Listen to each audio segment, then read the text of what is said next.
Negosyante. Salitang masarap pakinggan. Pero sa likod nito ay mga hirap na pinagdaanan. Salitang akala ng lahat ay parati kang may pera. Salitang minsan ay gusto mo nang tumambling.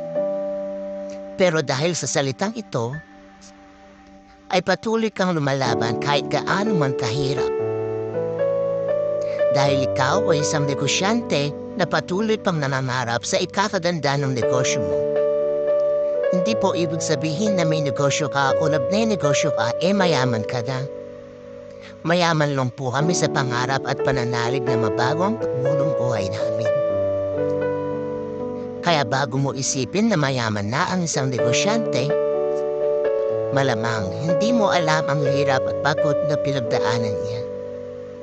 Kaya sa mga negosyanteng patuloy lumalaban para sa kanilang mga pangarap, saludo po ako sa inyo.